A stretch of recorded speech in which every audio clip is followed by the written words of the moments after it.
Hey everyone, it's June. My husband Gabriel and I are collaborating on this story, but before we dive in, I need to share a rather unpleasant experience. My first encounter with Gabriel's parents, Luis and Lena. Let me fill you in on what they had to say. Brace yourselves. I can't believe you date someone like Gabriel, a real underachiever. This woman has no redeeming qualities. She merely works a desk job in a small office. How on earth will she provide us with a good life? Mom, I love June, and she's the only one for me. I don't care about her income or job. I never cared about those things. Well, we care, Gabriel. We've made that clear from the start. If you paid any attention, you'd know. Listen, Gabriel, if this girl doesn't bring more to the table, she can't be our daughter-in-law.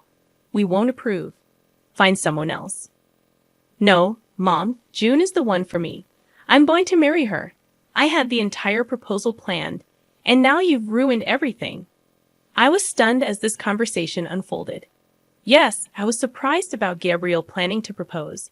We had been dating for 3 years, and while I hoped for a proposal, I didn't expect it to happen so soon. However, what left me truly shocked was Luis and Lena's alarming behavior toward our relationship. Gabriel had warned me about them, saying, June, I've met your dad. He's great. But let me be clear, my parents are not good people. I was naive, not comprehending how cruel and selfish parents could be. While Gabriel financially supported his parents, he distanced himself from them, revealing that they were motivated by greed, always pushing him to marry rich.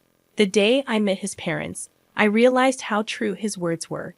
Despite their protests, Gabriel proposed, and we got married. Although Luis and Lena threatened to boycott the wedding, they eventually attended, thanks to Gabriel's desperate pleas. He didn't have much family on his side and wanted them there, even though they made it clear they didn't approve. I later discovered that Gabriel had convinced them to attend by portraying my family as financially stable. While they reluctantly came, their motives were evident. They made it a point to remind me. Just so you know, June, we still don't approve of this marriage. Gabriel is a successful man, and we expected more from him. He really disappointed us by not marrying rich.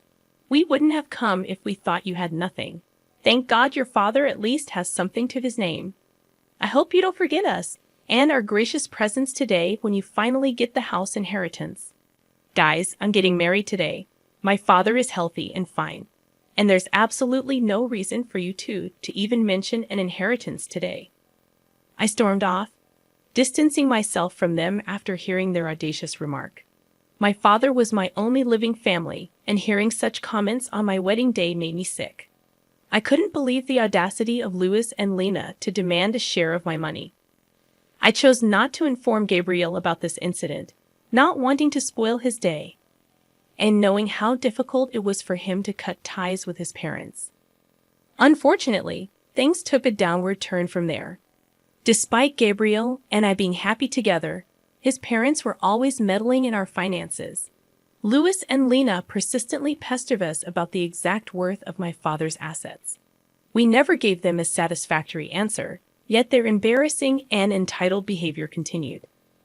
For years, I endured their greedy ways, putting up with their constant demands for more money. They fabricated excuses and guilt-tripped us when we tried to refuse. Their comments about my inheritance never ceased, but I chose to ignore them. The situation hit rock bottom when my father was diagnosed with aggressive cancer, and his time was limited. Living far away, we flew to visit him a couple of times. Luis and Lena were displeased, saying we shouldn't waste money on frequent visits since my father was in hospice and wouldn't live long anyway. I vehemently disagreed, asserting that visiting my dying father was not a waste of money. What we did with our finances was our choice, and Luis and Lena had no right to dictate. Their lack of support and covert requests not to visit my father infuriated me. Thankfully, Gabriel stood up for me and shut down their insensitive conversation. From that day onwards, I was determined to teach them a lesson once I was in a better place. I vowed to show them their place. My father passed away around 3 months after his diagnosis, and I was devastated. I really didn't want to lose him that fast. Witnessing his declining health I knew it was time. Despite the difficulty, Gabriel was my rock throughout the entire time. He held my hand while I flew to my father's town to arrange his funeral. Louis and Lena were only blowing up my phone, demanding to know about my inheritance and how much I planned to spend on the funeral. I was disgusted with those messages, and so was Gabriel. However, we didn't do anything at the time, both agreeing that they would be served their just desserts after we returned home from the funeral. As predicted, Louis and Lena showed up as soon as Gabriel and I returned home. After entering the house, they started to hound us with questions. So the funeral is finally over. God, I've been dying to know what you got in the inheritance. Your father must have left you the house. What are you even talking about, Lena? How does my inheritance concern you in any way? I just came back from my father's funeral. And this is what you asked.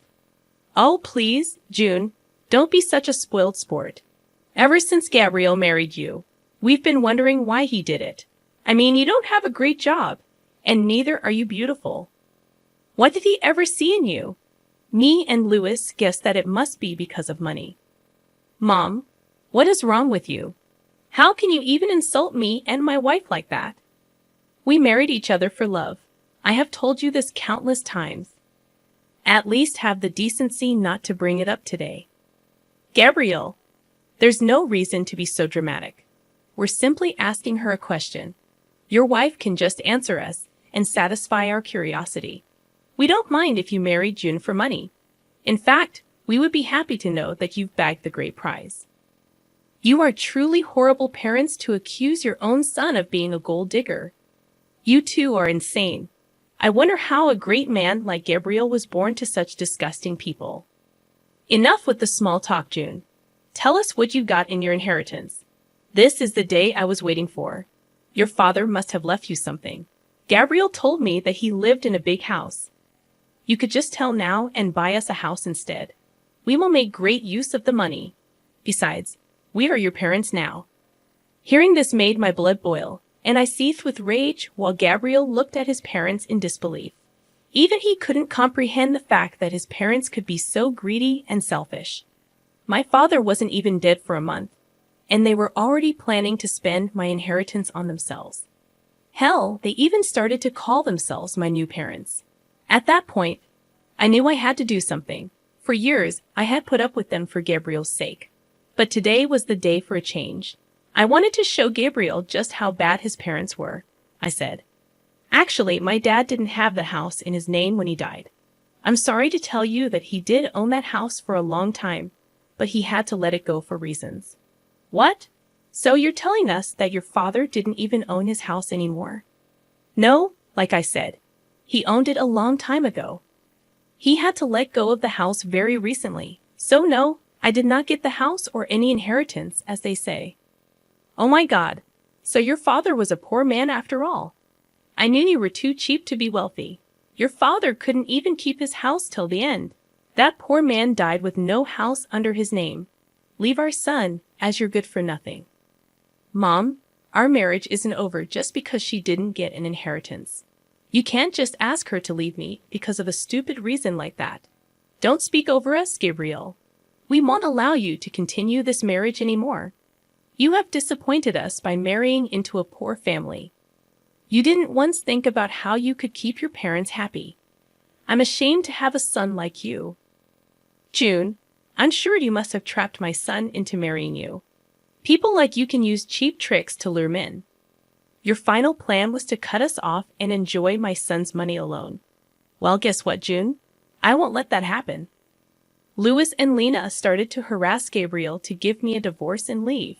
They told him that he should marry a rich girl so that my in-laws could live the life of luxury they always wanted. Gabriel was getting upset and started to break down. I knew that I had to take the opportunity to help him make a decision. Gabriel, are you going to let your parents do this to us? I have put up with their gold-digging ways for a long time now. I didn't open my mouth because you felt guilty cutting them off. Are you still going to continue to keep them in our life? I don't think we can come back from this. June, I've had enough as well. Mom, Dad, today you have shown me just how bad you are.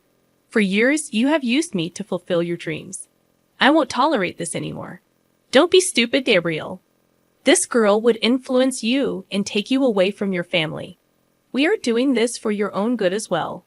We didn't spend money on you so that you can go do charity for someone else. You need to divorce your wife and start afresh. There is still time for you to get a rich wife. We will help you. This time you have made too many mistakes on your own. No, I won't leave my wife because she didn't get an inheritance. I'm done being a puppet in your hands. I will stay with June. You two won't be allowed in my life anymore. What will you do by keeping June in your life? This is not what we ever wanted. She's totally unworthy of you. If you stay in this marriage, we don't want anything to do with you anymore. We won't help you when she robs you and leaves you destitute. Seeing Lena and Louis's horrible behavior, I finally decided to reveal the truth to them. I knew that telling them about my true net worth would make them beg and plead at my feet. I wanted to go all out on them. I wanted Gabriel not to regret his decision in any way, so I said, "There will be no need for that, guys. I don't need to rob Gabriel and take his money. I have plenty of money on my own, and I will take care of Gabriel just fine without your help. Look who's talking. You don't have to lie to us to make yourself look better, June.